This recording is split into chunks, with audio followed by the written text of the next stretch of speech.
কালীনগরে যথাযোগ্য মর্যাদায় পালিত হল ১৯শে মে বাংলা ভাষা শহীদ দিবস। সারদা সরন্দে কলেজ কালীনগরে যথাযোগ্য মর্যাদায় পালিত হল ১৯শে মে বাংলা ভাষা শহীদ দিবস। এ উপলক্ষে কলেজ প্রাঙ্গণে ভাষা শহীদদের স্মরণে আলোচনা সভা ও শ্রদ্ধাঞ্জলি অনুষ্ঠানের আয়োজন করা হয়।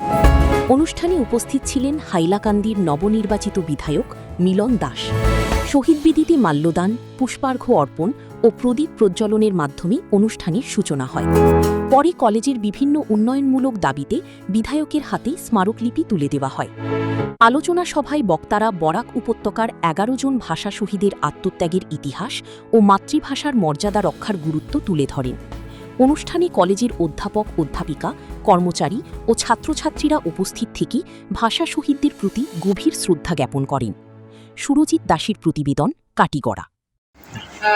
জন্মদিনের পর আমরা সবাই খুব আনন্দিত।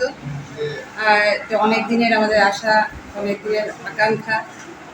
আজকে অনুষ্ঠানে আমাদের ছাত্রছাত্রীরা স্বতঃস্ফূর্তভাবে এসছে, সেটা দেখেও খুব ভালো লেগেছে।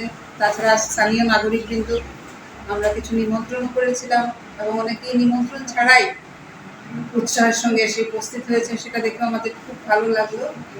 আর সব কিছুর পিছনে যে জিনিসটার দরকার একটা কলেজে এগিয়ে যাওয়ার জন্য, সেটা হচ্ছে ছাত্রছাত্রী। তো এই কলেজে তো অ্যাডমিশন চলছে, আসলে অ্যাডমিশন এখন শুরু হয়নি, রেজিস্ট্রেশন চলছে।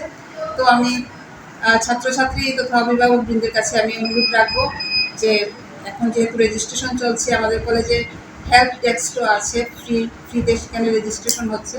তো সবাই যাতে ওনাদের ছেলেমেয়েদেরকে এখানে রেজিস্ট্রেশনের জন্য পাঠান, কারণ এখানে ফ্রিতে করা হচ্ছে আমরা হেল্পলাইনে। তাছাড়া সরকারের বাকি যেসব প্রকল্প যেগুলো আছে, নিযুত ময়নাই হোক বা নিযুত বাবুই হোক, সব কিছুই আমরা এখানে আমরা স্টুডেন্টরা সব কিছু পেয়ে থাকে। তো সেই সঙ্গে আমি অভিভাবকদের এবং ছাত্রছাত্রীদেরকে অনুরোধ করবো যাতে তাদের ছেলেমেয়েদেরকে এখানে পাঠান, কারণ একটা কলেজে সব কিছুর পরেও কিন্তু প্রয়োজন, যেটা খুব বেশি প্রয়োজন, সেটা হচ্ছে ছাত্রছাত্রী যদি সেই পরিমাণে না থাকে, যে কোনো অনুষ্ঠান যেরকম সুন্দর হয় না, ঠিক তেমনি কলেজেরও অগ্রগতি হয় না। এই সংবাদটাও আপনারা পৌঁছে দেবেন। বাংলা ভাষায় শহীদ হয়েছেন যারা, ওনাদের জন্য ভগবানের কাছে কি প্রার্থনা করবেন?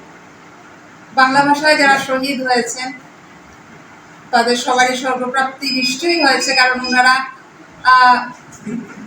এত একটা মহান একটা উদ্দেশ্যে ওনাদের আত্মবলিদান দিয়েছেন।